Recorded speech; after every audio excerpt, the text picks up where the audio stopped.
Hi friends, ನಮಸ್ತೆ ಸ್ನೇಹಿತರೆ. ಈ ದಿನ ನಾವು ವೈಷ್ಣೋದೇವಿ ಯಾತ್ರೆಯನ್ನ ಅಚ್ಚುಕಟ್ಟಾಗಿ ಪೂರೈಸಿ ಈಗ ಇಲ್ಲಿಂದ ನಾವು ಅಂದ್ರೆ ಕಾಟ್ರಾದಿಂದ ಶ್ರೀನಗರಕ್ಕೆ ಪ್ರಯಾಣ ಮಾಡ್ತಾ ಇದ್ವಿ. ಶ್ರೀನಗರಕ್ಕೆ ಅಂದ್ರೆ ಕಾಶ್ಮೀರ ಪ್ರಯಾಣ ಮಾಡ್ಲಿಕ್ಕೆ ಸುಮಾರು ನಮಗೆ ಬೇಕಾಗುವಂತದ್ದು ಒಂದು 225 to 30 ಕಿಲೋಮೀಟರ್ ಇದೆ ಡಿಸ್ಟೆನ್ಸ್. ಅಂದ್ರೆ 6 ತಾಸು ಬೇಕಾಗುತ್ತೆ. ಸೊ ಇಲ್ಲಿಂದ ಸ್ನೇಹಿತರೆ ಒಂದು ನೆನ್ಪಿಟ್ಕೊಳ್ಳಿ, ನಾನು ನನ್ನ ವಿಡಿಯೋದಲ್ಲಿ ಕೇವಲ ಒಂದೊಂದೇ ಪ್ಲೇಸನ್ನು ಅದರ ಬಗ್ಗೆ ಪರಿಚಯ ಮಾಡೋಕ್ಕಿಂತ ಮೊದಲು ನಾವು ಯಾವ ಸ್ಥಳದಿಂದ ಹೋಗ್ತಾ ಇದ್ದೇವೆ, ಮಧ್ಯದಲ್ಲಿ ಏನು ಸಿಗತ್ತೆ ನೋಡಿ. ನಾವು ಇದ್ದು ಕಟ್ರಾದಲ್ಲಿ ಉಳಿದುಕೊಂಡ ಆರಿಹಂಟ್ ಹೋಟೆಲಿಂದ ನಾವೀಗ ಶ್ರೀನಗರಕ್ಕೆ ಪ್ರಯಾಣ ಮಾಡ್ತಾ ಇದ್ದೇವೆ. ಸೊ ನಾವು ಮಧ್ಯದಲ್ಲಿ ಯಾವುದೆಲ್ಲ ದೇವಸ್ಥಾನ ಇದೆ ಅಂದ್ರೆ ಹಿಂದೂ ದೇವಸ್ಥಾನನೇ ಕಡಿಮೆ, ಅದನ್ನ ಎಲ್ಲ ನಾನು ಕವರ್ ಮಾಡ್ಕೊಂಡು, ಇದೊಂದು ಶನಿ ದೇವಸ್ಥಾನ. ಹಾಗೆ ಪುರಿ ಜಗನ್ನಾಥದಲ್ಲಿ ಏನ್ ನೋಡ್ತೀವಲ್ಲ ಅದೇ ತರ ಇಲ್ಲಿ ಒಂದು ದೇವರಿದೆ ಇಲ್ಲಿ ನೋಡಿ. ತುಂಬಾ ಚೆನ್ನಾಗಿದೆ, ಮಧ್ಯದಲ್ಲಿ ಹೋಗುವಾಗ ಸಿಗತ್ತೆ. ನೀವೇನಾದ್ರೂ ನಿಲ್ಸಿ ಈ ದೇವಸ್ಥಾನ ನೋಡು ಅಷ್ಟು ಚೆನ್ನಾಗಿದೆ. ಹಿಂದೂಗಳಾಗಿ ನಾವೇ ಆ ದೇವಸ್ಥಾನಕ್ಕೆ ಹೋಗೋದಿದ್ರೆ ಹೇಳಿ, ಮತ್ತೆ ಇಲ್ಲಿ ಹಿಂದೂ ದೇವಸ್ಥಾನಗಳು ತುಂಬಾ ಕಡಿಮೆ. ಸೊ ಸ್ನೇಹಿತರೆ, ಸುಂದರ ಪ್ರಕೃತಿಯ ಮಧ್ಯೆ ನಾವು ಹೋಗ್ತಾ ಇದ್ವಿ. ಅಂಡ್ ನನ್ನ ವಿಡಿಯೋದಲ್ಲಿ ಎಲ್ಲವನ್ನ ಕವರ್ ಮಾಡ್ತೇನೆ. ಎಷ್ಟು ದೂರ, ಎಷ್ಟು ಕಿಲೋಮೀಟರ್, ಎಲ್ಲಿ ಸ್ಟೇ ಮಾಡೋದು, ಮತ್ತೆ ಹೋಗುವಾಗ ಏನೆಲ್ಲ ಸಿಗುತ್ತೆ, ಪ್ರತಿ ಒಂದನ್ನು ಈಚ್ ಅಂಡ್ ಎವ್ರಿಥಿಂಗ್ ನಾನು ನನ್ನ ವಿಡಿಯೋದಲ್ಲಿ ನಿಮಗೆ ಶೇರ್ ಮಾಡ್ತೀನಿ, ತೋರಿಸ್ತೀನಿ. ಓಕೆನಾ? ಈಗ ನಾವು ಇಲ್ಲಿ ಶ್ರೀನಗರಕ್ಕೆ ರೀಚ್ ಆಗಿ ನಾವು ಉಳಿದುಕೊಂಡಿರುವಂಥ ಹೋಟೆಲ್ ಶೆಫ್ ಅಂತೇಳಿ ಎಲ್ಲ ಅವರದ್ದೇ ಸ್ನೇಹಿತರೆ. ನಾವು ಕಾಶ್ಮೀರಕ್ಕೆ ಬಂದಿದ್ದೀವೋ ಅಥವಾ ಲಾಹೋರಿಗೆ ಬಂದಿದ್ದೀವೋ ಅಂತ ಅನಿಸುತ್ತೆ ಖಂಡಿತ. ಸೊ ಫ್ರೆಂಡ್ಸ್, ಈಗ ರೀಚ್ ಆಗಿ ಒಂದು ಫ್ರೆಶ್ ಅಪ್ ಆಗಿ ನಾವು ಇಲ್ಲಿ ಒಂದು ಚಂದ ಗುರುದ್ವಾರ ಇದೆ, ಮತ್ತೆ ಅದರ ಹಿಂದೆನೆ ದೊಡ್ಡ ಮಸೀದಿ ಇದೆ. ಸೊ ನಾವು ಈ ಒಂದು ಗುರುದ್ವಾರಕ್ಕೆ ಭೇಟಿ ಕೊಟ್ವಿ. ಬರೀ ಭೇಟಿ ಕೊಟ್ಟದಷ್ಟೇ ಅಲ್ಲ, ನೀವು ಗೋಲ್ಡನ್ ಟೆಂಪಲ್ ನ ಒಳಗೆ ಕೂತ್ಕೊಳ್ಳಿಕ್ಕೆ ಸಮಯಾವಕಾಶ ಇರುವುದಿಲ್ಲ. ಬಟ್ ಇದರ ಒಳಗೆ ಅಲ್ಲಿ ಹೇಗೆ ಮಾಡ್ತಾರೋ ಅದೇ ತರ ಆ ಪುಸ್ತಕವನ್ನ ಪೂಜೆ ಮಾಡ್ತಾರೆ. ಅದು ಹೇಗೆಲ್ಲ ಮಾಡ್ತಾರೆ ಡಿಟೇಲ್ ಆಗಿ ನೋಡಿದ್ವಿ ನಾವು ಕೂಡ. ಬಹಳ ಖುಷಿ ಆಯ್ತು. ನೀವೇನಾದ್ರೂ ಈ ಒಂದು ಸ್ಥಳಕ್ಕೆ ಬಂದ್ರೆ ದಯವಿಟ್ಟು ಮಿಸ್ ಮಾಡದೆ ನೋಡಿದೆ ಸ್ನೇಹಿತರೆ. ಇಲ್ಲಿ ಇನ್ನೊಂದು ವಿಶೇಷ ಕಾಶ್ಮೀರದಂದ್ರೆ, ನಮ್ಮ ದೇಶವನ್ನ ಕಾಯ್ತಾ ಇರೋರು ಈ ಪುಣ್ಯಾತ್ಮರು ಅಂದ್ರೆ ನಮ್ಮ ಸೈನಿಕರು. ಇವರನ್ನ ದೀರ್ಘದಂಡ ನಮಸ್ಕಾರ ಮಾಡಿದ್ರು ಖಂಡಿತ ತಪ್ಪೇನಿಲ್ಲ. ಅವರಿಲ್ಲದೆ ನಾವು ಖಂಡಿತ ಯಾವ ಊರನ್ನು ಕೂಡ ನೋಡ್ಲಿಕ್ಕೆ ಸಾಧ್ಯ ಇಲ್ಲ. ಓಕೆನಾ? ಇದು ಮಾತ್ರ ಖಂಡಿತ ಸತ್ಯ. ಮಾರಿಗೂ ಅವರು ನಿಂತಿರ್ತಾರೆ. ಅವರು ಹಾಗೆ ಕಾಯೋದ್ರಿಂದ ಇವತ್ತು ನಾವು ಕಾಶ್ಮೀರವನ್ನ ಕಾಣ್ತಾ ಇದ್ದೀವಿ. ಇದು 100% ಸತ್ಯ ಸ್ನೇಹಿತರೆ. ಜೀವದ ಹಂಗು ತೊರೆದು ಮನೆ, ಕುಟುಂಬ, ಹೆಂಡತಿ, ಮಕ್ಕಳು, ತಂದೆ, ತಾಯಿ ಎಲ್ಲ ಬಿಟ್ಟು ನೋಡಿ, ಅವರ ಕೈಯಲ್ಲಿ AK-47, ಗಮ್ ಬೂಟು, ಮೈ ತುಂಬಾ ಬಟ್ಟೆ, ಮುಖಕ್ಕೆ ಮಾಸ್ಕ್, ತಲೆಗೆ ಕ್ಯಾಪ್, 0 ಡಿಗ್ರಿಯಷ್ಟು ಚಳಿ, ಅಂತ ಚಳಿಯಲ್ಲಿ ದಿನದ 24 ಗಂಟೆ ನಿಂತಿರ್ತಾರೆ, ಊಟಕ್ಕೆ ಒಂದು ಬಿಟ್ಟು. ಅಬ್ಬಾ ದೇವ್ರೆ, ಜೈ ಹಿಂದ್, ಜೈ ಭಾರತ್ ಮಾತಾ, ಇನ್ನೇನು ಹೇಳೋ ಆಗಿಲ್ಲ. ಅವರನ್ನ ರಕ್ಷಿಸುವಂತ ಭಾರತ್ ಮಾತೆಯಲ್ಲಿ ಕೇಳ್ತಾ ಸ್ನೇಹಿತರೆ, ಈ ವಿಡಿಯೋವನ್ನ ಕಂಪ್ಲೀಟ್ ಆಗಿ ನೋಡಿ. ನಾವು ಗುರುದ್ವಾರವನ್ನ ನೋಡಿ ರಾತ್ರಿ ಬಂದು ಚೆನ್ನಾಗಿ ಊಟ ಮಾಡಿ ಬೆಳಗ್ಗೆ ಹೊರಡ್ತಾ ಇದ್ದೀವಿ. ಎಲ್ಲಿಗೆ ಗೊತ್ತಾ? ಯಪ್ಪಾ, ಎಂತ ಚಳಿ ಅಂದ್ರೆ ಯಪ್ಪಾ, ನನ್ನ ನೋಡಿ ಹಿಂದಿನವನು ಓಡೋಗ್ತಾ ಇದ್ದಾನೆ. ಕಾಶ್ಮೀರ ಎಲ್ಲಿದ್ದೀನಿ ಕೇಳಿದ್ರೆ, ಓಹೋ ಹೋ ಪ್ರೇಮ ಕಾಶ್ಮೀರ. ಸ್ನೇಹಿತರೆ, ಕಾಶ್ಮೀರ ಚಂದ, ಹಾಗೆ ಭಯ ಕೂಡ ಅಷ್ಟೇ. ಕೇರ್ಫುಲ್ ಆಗಿರ್ಬೇಕು ಪ್ರತಿ ಒಂದರಲ್ಲೂ. ಇದು ನಾ ಬರ್ತಾ ಇರೋದು ಸೆಕೆಂಡ್ ಟೈಮ್ ಕಾಶ್ಮೀರಕ್ಕೆ. ನಾನು ಫಸ್ಟ್ ಟೈಮ್ ಅಮರನಾಥ್ ಯಾತ್ರೆ ಮಾಡುವಾಗ ಒಮ್ಮೆ ಬಂದಿದ್ದೆ. ಫ್ರೆಂಡ್ಸ್, ಈಗ ನಾವು ಸೋನ್ಮಾರ್ಗ್ ಹೋಗ್ತಾ ಇದ್ದೀವಿ. ಸೊ ಸೋನ್ಮಾರ್ಗ್ ಹೋಗ್ಲಿಕ್ಕೆ ನಮಗೆ ಏನೆಲ್ಲ ತಯಾರಿ ಬೇಕು, ಅಂಡ್ ಈ ಕಾಶ್ಮೀರಕ್ಕೆ ಬಂದಿದೀವಲ್ಲ, ಇಲ್ಲಿ ಫಸ್ಟ್ ಆಫ್ ಆಲ್ ನಾವು ಬೇರೆ ಊರಿಂದ ಬರುವಾಗ ಏನೆಲ್ಲ ಐಟಮ್ ಬೇಕಾಗ್ಬೋದು ಎಲ್ಲವನ್ನ ನಾನು ಈ ವಿಡಿಯೋದಲ್ಲಿ ನಮಗೆ ಕಂಪ್ಲೀಟ್ ಆಗಿ ಹೇಳ್ತೇನೆ ಸ್ನೇಹಿತರೆ. ಎಲ್ಲೂ ಮಿಸ್ ಮಾಡದೆ, ಸ್ಕಿಪ್ ಮಾಡದೆ ವಿಡಿಯೋನ ಪೂರ್ತಿಯಾಗಿ ನೋಡಿ, ಹಾಗೆ ಸೋನ್ಮಾರ್ಗ್ ವಿಷಯವನ್ನ ಕೂಡ ಹೇಳ್ತೇನೆ. ಹಾಗೆ ಈ ವಿಡಿಯೋಗೆ ನಿಮಗೆ ಇಷ್ಟ ಆದ್ರೆ ಲೈಕ್ ಮಾಡಿ, ಸಬ್ಸ್ಕ್ರೈಬ್ ಮಾಡಿಕೊಂಡು ವಿಡಿಯೋನ ನೋಡಿ ಫ್ರೆಂಡ್ಸ್. ಹಾಗೇ ಸುಮ್ಮನೆ ನೋಡ್ಕೊಂಡು ಹೋಗ್ಬೇಡಿ, ಆಯ್ತಾ? ಇದು ನಾವು ಉಳಿದುಕೊಂಡ ಹೋಟೆಲ್ನ ರೂಮೇಟ್ ಸವಿತಾ. ಹಾಯ್. ಇವರು ಪ್ರಮೀಳಾ. ಮತ್ತೆ ಇವತ್ತೆಲ್ಲ ಹೋಗೋಣ? ಇವತ್ತು ಗುಲ್ಮಾರ್ಗ ಅಂತ. ಗುಲ್ಮಾರ್ಗ ಸೋನ್ಮಾರ್ಗನೇ? ಎಸ್, ಇವತ್ತು ಗುಲ್ಮಾರ್ಗ್ ಅಲ್ಲ ಸವಿತಾ, ಇವತ್ತು ಸೋನ್ಮಾರ್ಗ್ ಹೋಗ್ತಾ ಇದ್ದೀವಿ ನಾವೀಗ. ಸವಿತಾ, ಮಸ್ತ್ ಕೊಂಡು ಉಂಟಲ್ಲ, ಸಖತ್ತಾಗಿ ಚಳಿ ಇದೆ. ಸೊ ಚಳಿ ಟೈಮೇ ಇದು, ವಿಂಟರ್ ಸೀಸನ್ ಇಲ್ಲಿ. ಸೊ ಫುಲ್ ಸ್ನೋ ಇರುತ್ತೆ. ಸೊ ಹೇಗಾಗಿತ್ತಂತ ನಾನು ವಿಡಿಯೋದಲ್ಲಿ ಕಂಟಿನ್ಯೂ ಮಾಡ್ತೀನಿ. ಎಲ್ಲ ಗ್ಲೌಸ್ ಹಾಕ್ಕೊಂಡು ಈಗ ರೆಡಿ ಆಗಬೇಕು. ಶೂ ಬೇಕೇ ಬೇಕು, ಗ್ಲೌಸ್ ಬೇಕು, ಜರ್ಕಿನ್ ಬೇಕು, ಪ್ರತಿಯೊಂದೂ ಬೇಕು. ಈಗ ಜರ್ಕಿನ್ ಹಾಕೋಬೇಕೀಗ. ಸೊ ಫ್ರೆಂಡ್ಸ್, ಇಲ್ಲಿ ವಿಂಟರ್ ಸೀಸನ್ ಈಗ. ಸೊ ಫೆಬ್ರವರಿ, ಮಾರ್ಚ್, ಯಾಕಂದ್ರೆ ಸೋನ್ಮಾರ್ಗ್ ಅಂತಾನೆ ಅಲ್ಲ, ಕಾಶ್ಮೀರ್ ಈಗ ವಿಂಟರ್ ಸೀಸನ್, ಓಕೆನಾ. ಹಾಗಾಗಿ ಇಲ್ಲಿ ಕಾಶ್ಮೀರಕ್ಕೆ ಬರುವಾಗ ಇವಿಷ್ಟು ತಯಾರಿಲಿ ಬರಲೇಬೇಕು. ಶೂ ಬೇಕು, ಅಂಬ್ರೆಲಾ ಅವ್ರ ರೈನ್ ಕೋಟ್, ಜರ್ಕಿನ್ ಬೇಕು, ಕೇವಲ ಒಂದಲ್ಲ, ಮನೆ ಒಳಗೆ ರೂಮ್ ಒಳಗಿದ್ರು ಒಂದಾಗಬೇಕು, ಈಗ ಹೊರಗೆ ಹೋಗ್ಲಿಕ್ಕೆ ಒಂದ್ ಬೇಕು, ಹ್ಯಾಂಡ್ ಗ್ಲೌಸ್ ಬೇಕು, ಅಂಡ್ ಕ್ಯಾಬ್ ಬೇಕು, ಓಕೆನಾ. ಇದೆಲ್ಲ ಮಿನಿಮಮ್ ಐಟಮ್. ಜಾನ್ವರಿಯಿಂದ ಇಲ್ಲಿ ಚಳಿನೇ ಇಲ್ಲಿ. ಸೊ ಈಗ ಹೋಟೆಲ್ ಶೆಫ್ ನಿಂದ ಸುಮಾರು 7:30 ಆಗಿದೆ. ಸೊ ನಾವೆಲ್ಲ ರೆಡಿ ಆಗಿ ಹೊರಟಿದ್ದು ಸೋನ್ಮಾರ್ಗಿಗೆ. ಸೊ ಈಗ ಟೂರ್ಸ್ ಅಂಡ್ ಟ್ರಾವೆಲ್ಸ್, ಈ ಟ್ರಾವೆಲ್ ಅನ್ನ ಕಂಡಕ್ಟ್ ಮಾಡ್ತಾ ಇರುವ ಮಮತಾ ಮೇಡಮ್ ಅವರು ಸೋನ್ಮಾರ್ಗ್ ಬಗ್ಗೆ ಏನೋ ಹೇಳ್ತಾ ಇದ್ರೆ, ಕೇಳೋಣ ಬನ್ನಿ. ಸೋನಾಮಾರ್ಗ್ ಹೆಸರು ಬರ್ಲಿಕ್ಕೆ ಒಂದು ಕಾರಣ ಇದೆ ಗೊತ್ತಾ? ನಮ್ಮ ಸಂಜನಾ ಏನು ಅಂತ ಹೇಳಿದ್ರೆ, ಸೂರ್ಯನ ಬೆಳಕು ಆ ಹಿಮದ ಮೇಲೆ ನೇರವಾಗಿ ಬೀಳ್ತದಂತೆ ಬೆಳಗ್ಗೆ. ಆಗ ಅದರ ಚಿನ್ನದ ಬಣ್ಣ ಬಂದಿರ್ತದೆ, ಅದಕ್ಕೆ ಸೋನಾ ಅಂತ ಬಂದಿದೆ. ಅದಕ್ಕೆ ಸೋನಾಮಾರ್ಗ್.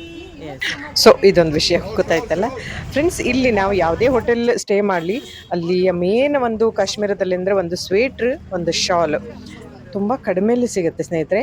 ಮತ್ತೊಂದು ಕೇಳಿ, ಅವರು 500 ಹೇಳಿದ್ರೆ 250 ಕೇಳಬೇಕು, ಅಷ್ಟರ ಮಟ್ಟಿಗೆ ಅವರು ಬಾರ್ಗೇನಿಂಗ್ ನಡೆಯುತ್ತೆ ಅಲ್ಲಿ. ಮೇನ್ ಆಗಿ ಸಿಗುವಂಥದ್ದೇ ಇಲ್ಲಿ ಶಾಲ್ಗಳು, ಸ್ವೆಟ್ರ್ಗಳು, ಮಫ್ಲರ್ಗಳು, ಕ್ಯಾಪ್, ಹ್ಯಾಂಡ್ ಗ್ಲೌಸ್ ಇಂಥದ್ದೆಲ್ಲ ಬಹಳ ಚೀಪ್ ಆಗಿದೆ ಇರುತ್ತೆ, ಚಂದ ಇರುತ್ತೆ. ಶಾಲ್ಗಳಂತೂ ನೋಡಿ, ಇದೆಲ್ಲ ಪಶ್ಚಿಮ ಶಾಲ್ ಅಂತಾನೆ ಏನೋ ಕರೀತಾರೆ, ಬಟ್ ಇದು ತುಂಬಾ ಚೆನ್ನಾಗಿರುತ್ತೆ. ಬಾರ್ಗೇನಿಂಗ್ ನಡೆಯುತ್ತೆ, ಅವರು ಕಡಿಮೆ ಮಾಡ್ತಾರೆ. ಅವ್ರು ಹೇಳಿದ ರೇಟಿಗೆ ಯಾವತ್ತೂ ಕೊಡಬಾರ್ದು, ಕಡಿಮೆ ಮಾಡಿಯೇ ಕೊಡಬೇಕು. ಮತ್ತು ಎಲ್ಲ ಮುಲ್ಲಾಗಳ ಇಲ್ಲಿ ಎಲ್ಲ ಅವರೇ, ಯಾರೂ ಇಲ್ಲ. ಹಿಂದೂಗಳನ್ನ ಹುಡುಕಿ ತೆಗಿಬೇಕು. ಒಂದು ಕಾಲದಲ್ಲಿ ಪಂಡಿತರ ಇದ್ದಂಥ ಊರು ಇವತ್ತು ಎಲ್ಲ ಬ್ಯಾರಿಗಳಿದ್ದ ಆಗಿದ್ದಾರೆ, ಗೊತ್ತಲ್ಲ ವಿಷಯ, ಮತ್ತೆ ಅದನ್ನ ತಿರುಗಿ ಹೇಳಬೇಕಾಗಿಲ್ಲ. ಹಾಗೆ ಇಲ್ಲಿಯ ಮಾರ್ಕೆಟ್ ಲಾಲ್ ಚೌಕಿ ಅಂತೇಳಿ, ಅಲ್ಲಿ ಕೂಡ ಚೆನ್ನಾಗಿರೋ ಐಟಮ್ಗಳು ಸಿಗುತ್ತೆ. ಸೊ ಸೋನ್ಮಾರ್ಗ್ ಹೋಗ್ತಾ ಹೋಗ್ತಾ ಏನಾಯ್ತು, ಏನೇನ್ ನೋಡಿದ್ವಿ, ನಾವೀಗ ಬಸ್ಸಲ್ಲಿ ಇದ್ವಿ. ಸೊ ಈ ನಮ್ಮ ಈ ಬಸ್ಸಲ್ಲಿ ಇಷ್ಟು ಜನ ಇದ್ದೀವಿ ಈಗ. ನಮ್ ಜೊತೆ ಇರುವಂದರು ಈಗ ನೋಡಿ, ಅವರೆಲ್ಲ ಇದ್ದಾರೆ, ಖುಷಿ ಖುಷಿಯಾಗಿ ಹೋಗ್ತಾ ಇದ್ದಾರೆ. Hi hi hi. ನಮ್ ಜೊತೆ ಏನಾಗಿ Janni ma'am. Hi Janni ma'am. Hello. Hi. Vaishno Devi ಯಾತ್ರೆ ಮಾಡುವಾಗ ಮಾತಾಡಿದ್ರಲ್ಲ ಅವ್ರಿಗೆ, ಈಗ ನಾವು 70 ವರ್ಷದ ಹರೆಯ ನಮ್ಮ ಜನ್ನಿ ಮಾಮಗೆ, ಅವರಿಗೆ 70 ಆದ್ರೆ ಅವ್ರ ಅಜ್ಜಿ ಒಂದು ಕಮ್ಮಿ ಅಂತೆ. ಸೊ ಅವ್ರ ಅಜ್ಜಿ, ಜನ್ನಿ ಮಾಮ ನಿಮ್ಮ ಅಜ್ಜಿ ಇದ್ದಾರಲ್ಲ ಇನ್ನು, ಗಟ್ಟಿ ಮುಟ್ಟಾಗಿದ್ದಾರ?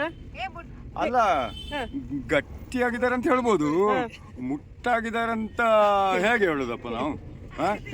ಅದು ಹೇಳಿದ್ರೆ ಸ್ವಲ್ಪ ಕಷ್ಟವಾಗ್ಬೋದು ಅಲ್ವಾ? ಇವರು ಅಜ್ಜಿ ಹೌದಾ ಅಲ್ವಾ ಅಂತ ನಿಮಗೆ ಡೌಟ್ ಬರ್ಬೋದು ಮತ್ತೆ ಅಲ್ವಾ? ಹಾಗೆ ಮತ್ತೆ ನಮ್ಮ ಅಜ್ಜಿ ಉಪ್ಪಿನಕಾಯಿ ಕೂಡ ಹಾಕ್ತಾರೆ, ನಿಮ್ಗೆ ಗೊತ್ತುಂಟು? ಹೌದು, ಉಪ್ಪಿನಕಾಯಿ ಹಾಕ್ತಾರೆ. ಮಿಡಿ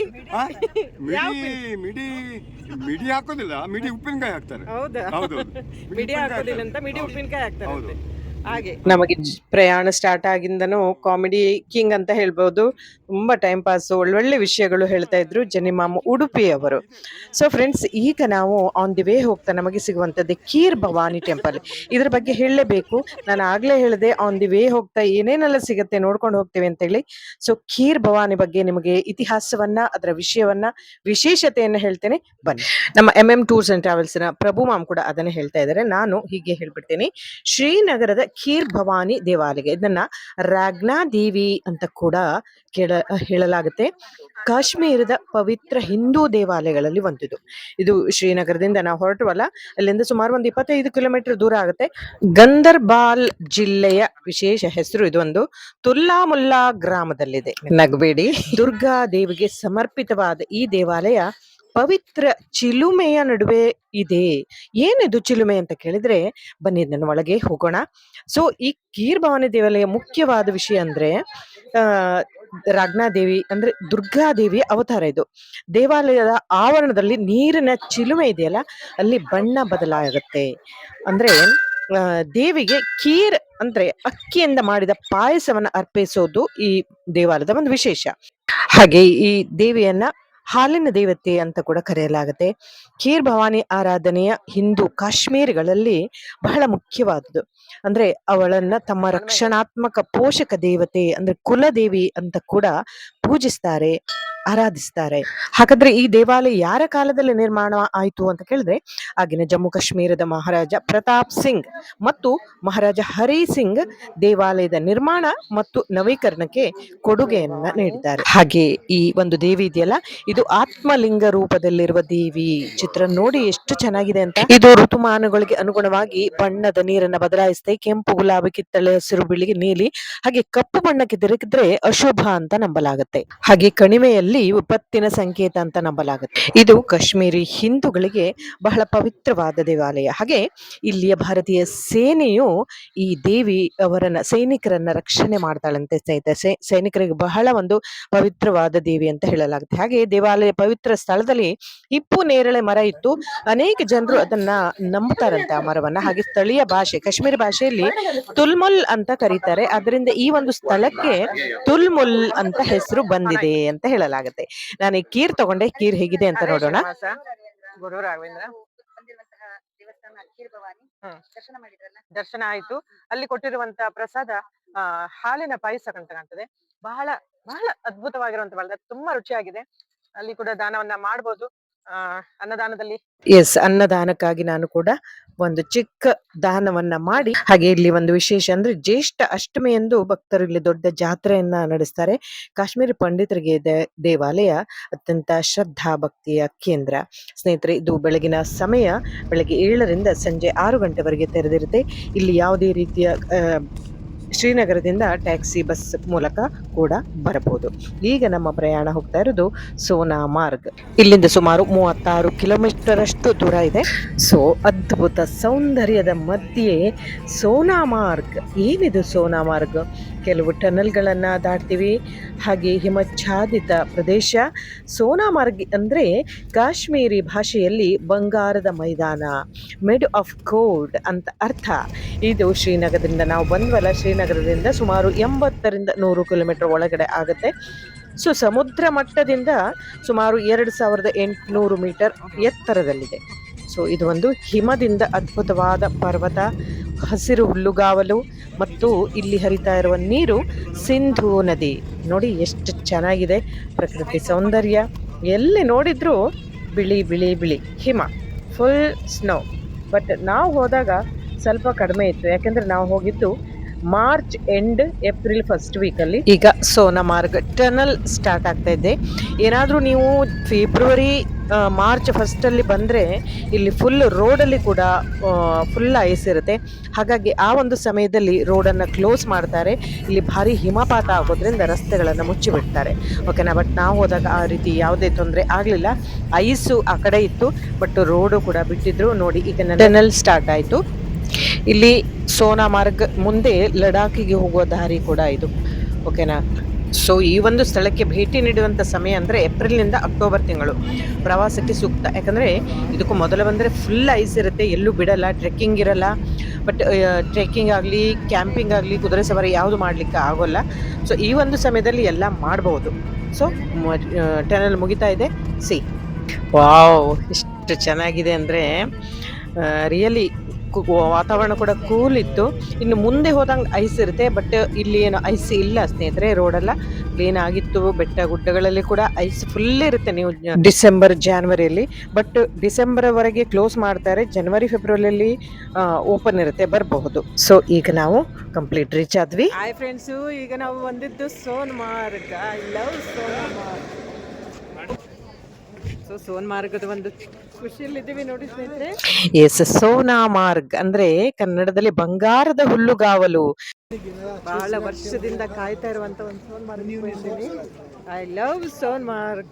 ದೇಶದ ಅವಿಭಾಜ್ಯ ಅಂಗ ಜಮ್ಮು ಕಾಶ್ಮೀರದ ಅಂದ ಚಂದದ ಕುರಿತು ಹೇಳೋ ಅವಶ್ಯಕತೆನೇ ಇಲ್ಲ ಅಲ್ವಾ ಸ್ನೇಹಿತರೆ. ಭಾರತದ ಪ್ರತಿಯೊಬ್ಬ ಪ್ರಜೆಗೂ ಇದರ ಬಗ್ಗೆ ಗೊತ್ತು. ಇಲ್ಲಿಯ ಸೌಂದರ್ಯ ಬಗ್ಗೆ, ಇಲ್ಲಿಯ ಭಾಷೆ ಬಗ್ಗೆ, ಇಲ್ಲಿಯ ಪ್ರಕೃತಿಯ ಸೌಂದರ್ಯದ ಬಗ್ಗೆ, ಅಂದ ಚಂದದ ಬಗ್ಗೆ. ರಾಜನಿಗೆ ಕಿರೀಟ ಹೇಗೆ ಭೂಷಣ, ಅದೇ ರೀತಿ ನಮ್ಮ ದೇಶಕ್ಕೆ ಜಮ್ಮು ಕಾಶ್ಮೀರ ರಾಜ್ಯಕ್ಕೆ ಭೂಷಣ. ಶಿಮ್ಲಾ, ಶ್ರೀನಗರ್, ಕಾಶ್ಮೀರದವರೆಗೂ ಸಾಕಷ್ಟು ಪ್ರವಾಸಿ ಆಕರ್ಷಣೆಗಳನ್ನು ನಾವು ಇಲ್ಲಿ ಕಾಣ್ತೇವೆ. ಸೊ ಫ್ರೆಂಡ್ಸ್, ನಾವು ಇಲ್ಲಿ ಇಳಿದ ಮೇಲೆ, ನಾವು ತಂದ ವೆಹಿಕಲ್ ಇಳಿದ ಮೇಲೆ ಅವರ ಜೀಪ್ ಇರುತ್ತೆ, ಅದೇ ಜೀಪಲ್ಲಿ ಹೋಗಬೇಕು. ಅಲ್ಲಿ ಜೀಪಲ್ಲಿ ನಮಗೆ ಕೆಲವೊಂದು ಎಷ್ಟು ಒಂದು ಸಮಥಿಂಗ್ ಅಮೌಂಟ್ ಹೇಳ್ತಾರೆ, 750 ಅಥವಾ ಒಂದು ಜೀಪಿಗೆ ಇಷ್ಟು ಅಮೌಂಟ್ ಅಂತ ಹೇಳ್ತಾರೆ. ಸೊ ನಾವೊಂದು 8 ಜನ ಹೋದ್ರೆ ಅದನ್ನ ಶೇರ್ ಮಾಡ್ಕೋಬಹುದು. ಅಂಡ್ ಇಲ್ಲಿ ನಾವು ಹಾಕುವ ಬೂಟ್ ಇದೆಲ್ಲ ಅವರೇ ಕೊಡ್ತಾರೆ, ಅದನ್ನ ಹಾಕೊಳ್ಳಬೇಕು. ಗಮ್ ಶೂ ಅಂತ ಹೇಳ್ತೀವಲ್ಲ, ಇದೆ ಈ ತರದ್ದು ಅವರೇ ಕೊಡ್ತಾರೆ. ಮತ್ತೆ ಕೈಗೆ ಗ್ಲೋವ್ಸ್ ಅದೇ ದುಡ್ಡಲ್ಲಿ ಬರುತ್ತೆ. ಓಕೆನಾ? 8 ಜನ ಒಂದು ಜೀಪಲ್ಲಿ ಹೋಗ್ಬಹುದು. ಅವ್ರು ಎಷ್ಟು ಹೇಳ್ತಾರೆ ಅಷ್ಟೇ ಕೊಡ್ಬೇಕಾಗಿಲ್ಲ, ಇಲ್ಲಿ ಸಹ ಬಾರ್ಗೇನಿಂಗ್ ನಡೆಯುತ್ತೆ. ಎಸ್ ಫ್ರೆಂಡ್ಸ್, ಈ ಸುಂದರ ಸ್ಥಳದ ಬಗ್ಗೆ ಇನ್ನೊಂದಿಷ್ಟು ಮಾಹಿತಿಯನ್ನು ಹೇಳ್ತೀನಿ. ಇದು ಈ ಒಂದು ಗಿರಿಧಾಮ ಗಾಂದರ್ಬಲ ಜಿಲ್ಲೆಯಲ್ಲಿದೆ. ಹಿಂದೆ ಶ್ರೀನಗರ ಜಿಲ್ಲೆ 2 ತಾಲೂಕುಗಳ, ಅಂದ್ರೆ ಗಾಂದರ್ಬಲ ಮತ್ತು ಕಂಗನ್ ಪ್ರದೇಶ ಅಂತಿತ್ತು. ಈಗ ಈ 2 ತಾಲೂಕುಗಳು ಒಟ್ಟಿಗೆ ಸೇರಿ ಗಾಂದರ್ಬಲ ಎಂಬ ಹೊಸ ಜಿಲ್ಲೆ ಮಾಡಿದ್ದಾರೆ. ಈಗ ನಾವು ಹೋಗ್ತಾ ಇದ್ದೀವಿ, ಎಲ್ಲ ಸೌಂದರ್ಯವನ್ನ ನಿಮಗೆ ತೋರಿಸ್ತಾ ಹೋಗ್ತೇನೆ. ಈ ವಿಡಿಯೋವನ್ನ ನೋಡ್ತಾ ಇರೋರು ಇದ್ರ ಜೊತೆಗೆ ವಿಷಯವನ್ನು ಕೂಡ ತಿಳ್ಕೊಳ್ಳಿ. ಈಗ ನಾವು ಜೀಪ್ ಇಳಿದು ಆ ಒಂದು ಪ್ಲೇಸಿಗೆ ರೀಚ್ ಆದ್ವಿ. ಸ್ನೇಹಿತರೆ, ಸೋನಾ ಮಾರ್ಗ ಅಂದ ತಕ್ಷಣ ನಮಗೆ ಬಾಲಿವುಡ್ ನೆನಪಾಗುತ್ತೆ. ಹಿಂದಿ ಪ್ರತಿ ಒಂದು ಚಿತ್ರಗಳ ಒಂದು ಸಾಂಗ್ ಅಲ್ಲಿ ಈ ಒಂದು ಪ್ರಕೃತಿ ಸೌಂದರ್ಯವನ್ನ ಸೆರೆ ಹಿಡಿತಿದ್ರು ಅಲ್ಲಿನ ಬಾಲಿವುಡ್ ಡೈರೆಕ್ಟರ್ಗಳು. ಅವತ್ತಿನಿಂದ ಇವತ್ತಿನವರೆಗೂ ಒಂದಲ್ಲ ಒಂದು ಸಾಂಗ್ ಕಾಶ್ಮೀರದಲ್ಲಿ, ಸೋನ್ಮಾರ್ಗ್ ಅಲ್ಲಿ ಅಥವಾ ಗುಲ್ಮಾರ್ಗ್ ಅಲ್ಲಿ ಇದ್ದೇ ಇರುತ್ತೆ ಅಲ್ವಾ. ಸೊ ಫ್ರೆಂಡ್ಸ್, ಈಗ ನಾನು ಹೇಳಲಿಕ್ಕೆ ಹೊರಟಿರುವಂತದ್ದು, ಇಲ್ಲಿ ಬರ್ಫ್ ಇದೆ ಅಂತ ಹೇಳಿದ್ರು, ಬಟ್ ನಾವು ತಿಳ್ಕೊಂಡಷ್ಟು ಬರ್ಫ್ ಇಲ್ಲ. ನಾನು ಆಲ್ರೆಡಿ ಆಗ ಹೇಳಿದ್ನಲ್ಲ, ಇಲ್ಲೆಲ್ಲ ಕಲ್ಲಿನಲ್ಲೆಲ್ಲ ತುಂಬಿ ಹೋಗ್ತಿತ್ತು, ನಡೆಯೋ ಜಾಗ ಗೊತ್ತಾಗ್ತಾ ಇರ್ಲಿಲ್ಲ. ಬಟ್ ಈಗ ಅಷ್ಟೊಂದೇನು ಬರ್ಫ್ ಇಲ್ಲ. ಮತ್ತೆ ಮೇಲೆ ಹೋದಾಗ ನೋಡೋಣ. ಒಳಗೆ ಕರ್ಕೊಂಡು ಹೋಗ್ತೀನಿ ಅಂತಾನೆ, ನೋಡುವ. ಇಲ್ಲಿಂದ ಮೇಲೆ ಹೋದ್ರೆ ಅವರು ಬರ್ಫ್ ಇದೆ ಅಂತ ಹೇಳ್ತಿದ್ದಾರೆ. ಇಲ್ಲಿ ಫುಲ್ ಕಲ್ಲಿನೇ, ಎಲ್ಲ ಐಸ್ ಎಲ್ಲ ಕರಗಿದೆ. ಇಲ್ಲಿ ಯಾವುದೇ ಬರ್ಫ್ ಕಾಣ್ತಾ ಇಲ್ಲ. ಬಟ್ ಈ ಶೂ ಹಾಕೊಂಡು ಈ ಕಲ್ಲಲ್ಲಿ ನಡಿಲಿಕ್ಕೆ ಇಲ್ಲೆಲ್ಲ ಬರ್ಫ್ ಇರುವಂತ ಜಾಗ, ಬಟ್ ಇಲ್ಲಿ ಬರ್ಫ್ ಇಲ್ಲ. ಮೇಲೆ ಹೋದ್ರೆ ಇದೆ ಅಂತ ಅವ್ರು ಹೇಳ್ತಾರೆ. ಎಲ್ಲಿದೆ ಬರ್ಫ್? ಇಲ್ಲೆಲ್ಲ ಅವರದೇ ಬಿಸ್ನೆಸ್ ಮಾಡೋದು. ಅವರು ಒಂದು ಹೇಳಿದ್ರೆ ಮತ್ತೊಂದು ಹೇಳ್ತಾರೆ. ಸೊ 500 ಅಂದ್ರೆ ನೀವು 200ಕ್ಕೆ ಕೊಡ್ಬೇಕು ಸ್ನೇಹಿತರೆ. ಇದರಲ್ಲಿ ಕರ್ಕೊಂಡು ಹೋಗ್ತಾರೆ. ಈಗ ಸ್ವಲ್ಪ ಸ್ಟಾರ್ಟ್ ಆಯ್ತು. ನೋಡಿ, ಇದು ಬರ್ಫು ಇಲ್ಲಿಂದ ಸ್ವಲ್ಪ ಸ್ಟಾರ್ಟ್ ಆಗ್ತಾ ಇದೆ. ಆದರೆ ಬಿಸಿಲಿರೋದಕ್ಕೆಲ್ಲ ಕರೆಗೆ ಹೋಗುತ್ತೆ ಸ್ನೇಹಿತರೆ. ಇಲ್ಲಿ ಬರ್ಫ್ ನಾವು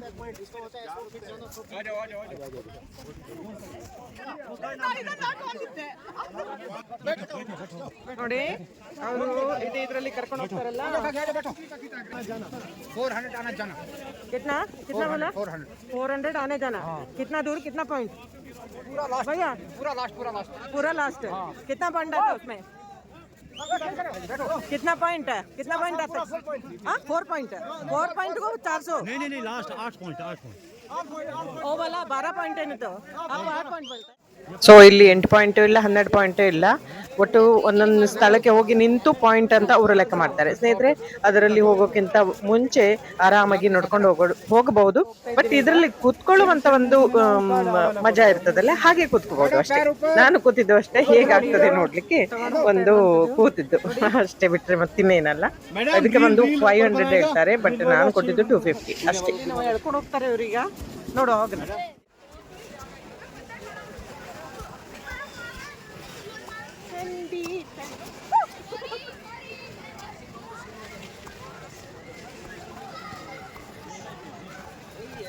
ಎಲ್ಲೆಲ್ಲಿ ನಿಲ್ತಾರೆ ಅಲ್ಲಲ್ಲೊಂದು ಪಾಯಿಂಟ್ ಅವ್ರದ್ದು ಅಷ್ಟೇ. ಆರಾಮಾಗಿ ನಡ್ಕೊಂಡು ಹೋಗ್ಬೋದು. ನೋಡಿ, ಐಸ್ ಬೀರುವಂತ ಸಮಯ ಅಂದ್ರೆ ಡಿಸೆಂಬರ್ ಅಂದ್ರೆ ಜಾನ್ವರಿಲಿ ಬಂದ್ರೆ ಆ ಮರಗಳಲ್ಲಿ ಕೂಡ ಫುಲ್ ಐಸ್ ಇರ್ತಿತ್ತು. ಹಾಗೆ ಆ ಮರಗಳ ಎಷ್ಟು ಬಂಗಾರದ ಬಣ್ಣದಿಂದ ಹೊಳಿತಿತ್ತು ಅಂದ್ರೆ, ಈ ಅತ್ಯದ್ಭುತವಾದ ಅಲ್ವೈನ್ ಮರಗಳ ಹಿನ್ನೆಲೆ ಈ ಪ್ರದೇಶದ ಸೌಂದರ್ಯವನ್ನ ಇನ್ನಷ್ಟು ದ್ವಿಗುಣಗೊಳಿಸಿದೆ. ನೋಡಿ, ಎಷ್ಟು ಚಂದ ಬಂಗಾರದ ಬಣ್ಣದಿಂದ ಹೊಳಿತಾ ಇದೆ ಅಂದ್ರೆ, ವಾವ್. ಈ ಐಸ್ ನಲ್ಲಿ ನಡೆಯುವಾಗ ಈ ತರ ಬೂಟ್ ಬೇಕು, ಬಟ್ ಬರೀ ನೆಲದಲ್ಲಿ ನಡೆಯೋದು ಕಷ್ಟ. ಸೊ ಇಲ್ಲಿ ಸ್ಕೇಟಿಂಗ್ ಇದೆ, ಮೇಲೆ ಹೋದ್ರೆ ಸ್ಕೇಟ್ ಮಾಡ್ಬೋದು, ಅವರು ಕೊಡ್ತಾರೆ ಸ್ಕೇಟ್ ಕೂಡ. ಸೊ ಸ್ನೇಹಿತರೆ, ಈ ಒಂದು ಸೋನಾಮಾರ್ಗ್ ಗಿರಿಧಾಮ ನಾಲಾ ಅಂದ್ರೆ ಸಿಂಧೂ ನದಿಯ ತಟದಲ್ಲಿದೆ.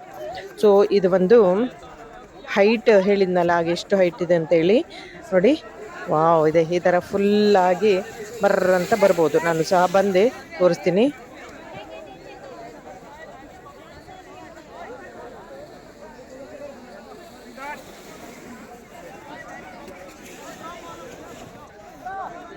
ಹಾಗೆ ಚಂದ ಚಂದ ರೀಲ್ ಮಾಡಲಿಕ್ಕೆ ಕೊಡ್ತಾರೆ. ರೀಲ್ ಮಾಡಲಿಕ್ಕೆ 100 ರೂಪಾಯಿ ಹೇಳ್ತಾರೆ. ಫಸ್ಟ್ 200 ಹೇಳ್ತಾರೆ, ಬಟ್ 100ಗೆ ಬರ್ತಾರೆ, ಫೈನಲಿ 50ಗೆ ಬರ್ತಾರೆ. ನಾನು ಲಾಸ್ಟ್ ಎಂದು 50ಗೆ ಮಾಡಿದೆ. ನನ್ನ ಶಾರ್ಟ್ಸಲ್ಲಿ ನೀವು ಅದನ್ನು ಕೂಡ ನೋಡ್ಬೋದು. ಸೊ ಫ್ರೆಂಡ್ಸ್, ನೋಡ್ತಾ ಇದ್ದೀರಲ್ಲ ಐಸಿನ ಒಂದು ಗಮ್ಮತ್ತು, ಪ್ರಕೃತಿ ಸೌಂದರ್ಯದ ಮಧ್ಯೆ. ವಾವ್, ತುಂಬ ಸಮಯದಿಂದ ನಾನು ಈ ಒಂದು ಸ್ಥಳಕ್ಕೆ ಬರಬೇಕು ಅಂತಿದ್ದೆ. ಹಾಗೆ ಐಸಲ್ಲಿ ಆಡಲಿಕ್ಕೆ ನನಗೆ ಇನ್ನೂ ಐಸ್ ಬೇಕು ಅಂತಿತ್ತು, ಬಟ್ ಸ್ವಲ್ಪ ಕಡಿಮೆ ಆಗಿತ್ತು. ಹಾಗೆ ಈ ಸೋನಾ ಮಾರ್ಗದಲ್ಲಿ ತಾಜಾ ನೀರಿನ ಮೂಲಗಳಲ್ಲಿ ಅಥವಾ ನದಿಗಳಲ್ಲಿ ಹಿಮ ಟ್ರೌಟ್, ಮಹಾಸೀರ್ ಅಥವಾ ಬ್ರೌನ್ ಟ್ರೌಟ್ಗಳಂತ ಮೀನುಗಳನ್ನು ಕೂಡ ಹಿಡಿಬೋದು. ಅದು ಬೇರೆ ಕಡೆ, ಇದೊಂಥರ ಮೋಜಿನ ಆಟ. ಇಲ್ಲಿ ಒಂಥರ ಅವ್ರಿಗೆ ಪ್ರವಾಸಿಗರ ಒಂದು ಅಟ್ರಾಕ್ಷನ್. ಹಾಗೆ ಟ್ರೆಕ್ಕಿಂಗ್ ಮಾಡ್ಬೋದು. ಟ್ರೆಕ್ಕಿಂಗ್ ಅಂದರೆ ಈ ಒಂದು ಐಸ್ ಸ್ಕೇಟಿಂಗ್ ಹೇಳ್ತೀವಲ್ಲ, ಅದನ್ನು ಕೂಡ ಮಾಡ್ಬೋದು. ಸೊ ಇದಾಯಿತು ನಮ್ಮ ಸೋನ್ ಮಾರ್ಗದ ಐಸಲ್ಲಿ ನಾವು ಸಾಕಷ್ಟು ಆಡಿದ್ವಿ.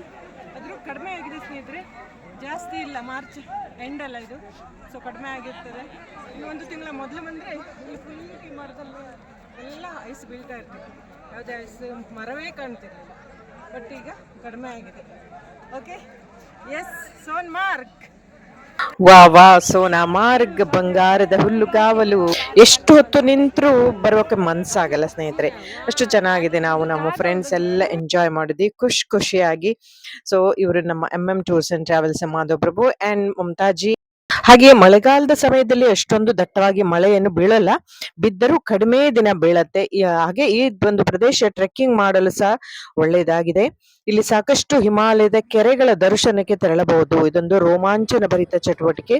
ನೋಡಿ ಅಲ್ಲಿ ನಾಯಿಗಳು ಹೇಗಿರ್ತವೆ ಅಲ್ಲದೆ. ಈಗ ನಾವು ರಿವರ್ ಕ್ರಾಸಿಂಗ್ ಜಿಪ್ ಲೈನ್ ಕೂಡ ಇದೆ ಈ ಸೋನಮಾರ್ಗದಲ್ಲಿ, ಅಲ್ಲೂ ಹೋಗ್ಬೋದು. ಇಲ್ಲಿಂದ ಅವರೇ ಕರ್ಕೊಂಡು ಹೋಗ್ತಾರೆ ಅದೇ ಜೀಪಲ್ಲಿ, ಬಟ್ ಲೇಟ್ ಆಗಿಬಿಟ್ರೆ ಆಗೋಲ್ಲ. ಸೊ 5 ಗಂಟೆ ಒಳಗೆ ಆ ಪ್ರದೇಶಕ್ಕೆ ರೀಚ್ ಆಗಬೇಕು ಸ್ನೇಹಿತರೆ. ಪಕ್ಕ ನೋಡ್ಕೊಳ್ಳಿ ಅಂಡ್ ಕೇಳ್ಕೊಳ್ಳಿ, 5 ಗಂಟೆ ಮೇಲಾದರೆ ಅಲ್ಲಿ ಆರ್ಮೀಸ್ಗಳು ಬಿಡೋದಿಲ್ಲ. ಸೊ ಬೇಗ ಇಲ್ಲಿ ಮುಗಿಸಿ ಅಲ್ಲಿಗೆ ಹೋಗ್ಬೇಕು ಜಿಪ್ ಲೈನ್. ವಾವ್, ಒಂದೊಂದು ಫೋಟೋ ನೋಡಿದ್ರೆ ಒಂದೆಡೆ ಚಿಗುರುತ್ತಿರುವ ಸಸ್ಯ ರಾಶಿ, ಇನ್ನೊಂದೆಡೆ ನಿಮ್ಮನ್ನ ಸ್ವಾಗತ ಮಾಡ್ತಾ ಇರುವ ಶ್ವೇತ ವರ್ಣದ ಹಿಮದ ರಾಶಿ. ಚಾಪೆಯ ರೂಪದಲ್ಲಿ ಭೂಮಿಯ ಮೇಲೆ ಅಲ್ಲಲ್ಲಿ ಹರಡಿರೋದನ್ನ ನೋಡಿದಾಗ ಮನಸ್ಸಿಗೆ ಖುಷಿ ಆಗದೆ ಇನ್ನೇನಾಗ್ಲಿಕ್ಕೆ ಸಾಧ್ಯ ಸ್ನೇಹಿತರೆ. ಹಾಗೆ ಇನ್ನೊಂದು ಐತಿಹಾಸಿಕ ವಿಷಯ ಕೂಡ ಹೇಳ್ಬಿಡ್ತೀನಿ. ಈ ಸೋನಾ ಮಾರ್ಗದ ಮಹತ್ವ ಅಂದ್ರೆ, ಅರಬ್ ದೇಶ ಇದೆಯಲ್ಲ ಹಾಗೂ ಚೀನಾ ದೇಶದೊಂದಿಗೆ ಈ ಸೋನಾ ಮಾರ್ಗ ಸಂಪರ್ಕ ಬೆಸೆದಿದೆ. ಹೇಗೆ ಕೇಳಿದ್ರೆ, ರೇಷ್ಮೆ ಮಾರ್ಗ, ಸಿಲ್ಕ್ ರೂಟ್ ಮೂಲಕ ಇದೊಂದು ಹೆಬ್ಬಾಗಿಲಾಗಿ ಸೋನಾ ಮಾರ್ಗ ಪ್ರಖ್ಯಾತ ಗಳಿಸಿದೆ. ಹಾಗೆ ಇಲ್ಲಿಂದ ಅಮರ್ನಾಥ್ಗೆ ಕೂಡ ಹೋಗ್ಬೋದು. ಪೆಹಲ್ಗಾಂವ್, ಅಮರ್ನಾಥ್, ಆಮೇಲೆ ಇಲ್ಲೂ ಲೇಹ, ಲಡಾಖ್ ಕೂಡ ಕನೆಕ್ಟ್ ಆಗುತ್ತೆ. ಇಲ್ಲಿಂದನೇ ಕಂಟಿನ್ಯೂ ಆಗುತ್ತೆ ಲೇಹ, ಲಡಾಖ್ ಕೂಡ. ಸುಂದರ ಪರಿಸರ ನಡುವೆ ಶ್ವೇತ ವರ್ಣದ ಚಾಪೆಯಂತೆ ಮಲಗಿರುವ ಭೂಮಿಯ ಮೇಲೆ ಬಿಳಿ ಬಣ್ಣದಿಂದ ಕಂಗೊಳಿಸುತ್ತಿರುವ ಐಸ್ ಸೋನಾ ಮಾರ್ಗ. ಮತ್ತೊಂದು ಕಡೆಗೆ ಜಿಪ್ ಲೈನ್ಗೆ ಹೋಗ್ತಾ ಇದ್ವಿ. ಇದು ಏನು ವಿಶೇಷ ಹಾಗೂ ಇಲ್ಲಿ ಎಷ್ಟು ಚಾರ್ಜಸ್ ಎಲ್ಲವನ್ನ ನಾನು ನಿಮ್ಮ ಜೊತೆಲಿ ಶೇರ್ ಮಾಡ್ತೀನಿ. ಇದು ನಮಗೆ ಅಲ್ಲಿಂದ ಹೋಗುವಾಗಲೇ ಕರ್ಕೊಂಡು ಹೋಗ್ತಾರೆ. ಆಲ್ರೆಡಿ ಹೇಳಿದ್ನಲ್ಲ, 5 ಗಂಟೆ ಆಗಿಬಿಟ್ರೆ ಈವ್ನಿಂಗ್ ಕರ್ಕೊಂಡು ಹೋಗಲ್ಲ. ಮತ್ತು ಅಲ್ಲಿ ಮಿಲಿಟ್ರಿ ಇದು ಭಾಳ ಸ್ಟ್ರಿಕ್ಟ್ ಇದೆ. ಹಾಗಾಗಿ ಅವರು ನಮ್ಮನ್ನು ಕಾಪಾಡಬೇಕಲ್ಲ, ಯಾರು ಏನು ಯಾವ ಗಳಿಗೆಯಲ್ಲಿ ಅಂತ ಹೇಳೋಕ್ಕಾಗಲ್ಲ. 1 ವರ್ಷದ ಹಿಂದೆ ಇದೇ ಪೆಹಲ್ಗಾಂವ್ದಲ್ಲಿ ನೋಡಿದ್ರಲ್ಲ, 23 ಏಪ್ರಿಲಲ್ಲಿ ಪುಲ್ವಾಮಾ ದಾಳಿ, ಟೆರರಿಸ್ಟಿಂದ ನಮ್ಮ ಹಿಂದೂನ ಅಂತ ಕೇಳಿಕೊಂಡು ಗುಂಡು ಹೊಡೆದಿದ್ದನ್ನು ಯಾವತ್ತೂ ಮರೆಯಾಗಿಲ್ಲ. ಅದಕ್ಕೆ ಸರಿಯಾದ ತಕ್ಕ ಪಾಠವನ್ನು ಕಲಿಸಿದ್ರು ಆಪರೇಷನ್ ಸಿಂಧು ಇವತ್ತಿನ ಸರ್ಕಾರ, ಅದನ್ನು ಕೂಡ ಮರೆಯೋ ಹಾಗಿಲ್ಲ ಅಲ್ವಾ. ಸೊ ಬನ್ನಿ, ಈಗ ನಾವು ರಿವರ್ ಕ್ರಾಸಿಂಗ್ ಜಿಪ್ ಲೈನಿಗೆ ಹೋಗ್ತಾ ಇದ್ದೀವಿ. ಆ್ಯಂಡ್ ಅದನ್ನು ನೋಡಲಿಕ್ಕೆ ಮತ್ತು ಅದರ ಜೊತೆ ಒಂದು ಟ್ರೆಕ್ಕಿಂಗ್ ಮತ್ತು ಸಾಹಸ ಕ್ರಿಯೆ ಸ್ನೇಹಿತರೆ. ಇದರಲ್ಲಿ ಯಾವುದೋ ಮಾಡ್ಬೋದು ಅಥವಾ ಮಾಡ್ದೇನೋ ಬಿಡ್ಬೋದು. ಸೊ ಇದು ಒಂದು ಚಾರ್ಜಸ್ ಒಂದು 500 ಅಂತ ಅವರು ಹೇಳ್ತಾರೆ. ಸೊ ಫ್ರೆಂಡ್ಸ್, ಯಾವುದೇ ಒಂದು ಸ್ಥಳಕ್ಕೆ ಹೋದ್ರೆ ದುಡ್ಡು ಅಂತ ನೋಡಬಾರ್ದು, ಸ್ವಲ್ಪ ಬಾರ್ಗೇನಿಂಗ್ ಮಾಡಬೇಕು. ಬಟ್ ಆ ಒಂದು ಟೈಮಲ್ಲಿ ನಾವು ಖುಷಿಯಿಂದ ನಾವು ಎಲ್ಲವನ್ನ ಅನುಭವಿಸ್ಬೇಕು. ಅಂದ್ರೆ ರೇಟ್ ಜಾಸ್ತಿ ಹಾಗೆ ಹೀಗೆ ನೋಡ್ತಾ ಕೂತ್ರೆ ನಾವು ಮತ್ತೆ ಆ ಒಂದು ಸ್ಥಳಕ್ಕೆ ಬರ್ತೀವೋ ಇಲ್ವಾ ಅಲ್ವಾ. ಸೊ ಅದನ್ನೆಲ್ಲವನ್ನ ಅನುಭವಿಸ್ಬೇಕು. ನೋಡಿ, ಈ ತರ ಒಂದು ಹಾಕ್ತಾರೆ, ಸೇಫ್ಟಿ ಆಗಿರುತ್ತೆ, ಯಾರು ಇನ್ನು ಬೀಳಲ್ಲ. ಸೊ ಇದಕ್ಕೊಂದು 500 ಒಂದು ಚಾರ್ಜ್ ಮಾಡ್ತಾರೆ ಸ್ನೇಹಿತರೆ. ನೋಡಿ, ತುಂಬಾ ಖುಷಿ ಆಗುತ್ತೆ. ಫ್ರೆಂಡ್ಸ್, ನೋಡಿದ್ರಲ್ಲ ಸೋನಾ ಮಾರ್ಗದ river crossing zip line. Wow, super. Sona ಬಂಗಾರ ಮಾರ್ಗ್ ಅಂದ್ರೆ ಹುಲ್ಲುಗಾವಲು ಅಥವಾ ಮೈದಾನ ಅಂತ ಅರ್ಥ. ಇಲ್ಲಿ ಹಳದಿ ಹೂಗಳು ಕೂಡ ಹಿಮಚ್ಛಾದಿತ ಬೆಟ್ಟಗಳು ಇದೆಲ್ಲವನ್ನ ಸೇರಿ ಇದಕ್ಕೆ ಸೋನಾಮಾರ್ಗ್ ಅಂತ ಹೆಸರು ಬಂದಿದೆ. ನೋಡಿ, ಇಲ್ಲಿ ನೋಡಿದ್ರೆ ಸೋನಾನೆ, ಬಂಗಾರವೇ. ಆ ಮರದ ಮೇಲೆ ಬಿಸಿಲಿನ ಕಿರಣಗಳು ಬಿದ್ದಾಗ ಬಂಗಾರದ ಹಾಗೆ ಗೋಚರಿಸುತ್ತೆ, ಅದಕ್ಕಾಗಿ ಸೋನಾಮಾರ್ಗ್ ಅಂತ ಬಂದಿದೆ. ಸೊ ಇಲ್ಲಿ ಮುಖ್ಯವಾಗಿ ಪ್ರಸಿದ್ಧವಾದ ಬೆಟ್ಟಗಳು, ಹಿಮಚ್ಛಾದಿತ ಪರ್ವತಗಳು, ಕಣಿವೆಗಳು, ನದಿಗಳಿಗೆ, ಸಿಂಧೂ ನದಿಗೆ ಹೆಸರುವಾಸಿಯಾಗಿರುವಂಥದ್ದು. ಹಾಗೆ ಸೋನಾಮಾರ್ಗದ ಮುಖ್ಯ ವಿಶೇಷಣೆ ಥಾಜಿವಾನ್ ಹಿಮ ನದಿ. ಇಲ್ಲಿ ಬೇಸಿಗೆಯಲ್ಲೂ ಕೂಡ ಹಿಮವನ್ನ ನೋಡ್ಬೋದು ಅಂತ ಹೇಳ್ತಾರೆ. ಸ್ನೇಹಿತರೆ, ನೋಡಿದ್ರಲ್ಲ, ಪ್ರತಿ ಒಂದನ್ನ ಎಕ್ಸ್ಪ್ಲೇನ್ ಮಾಡಿ ಕಂಪ್ಲೀಟ್ ಆದ ವಿವರಣೆಯನ್ನ ಕೊಟ್ಟಿದ್ದೀನಿ.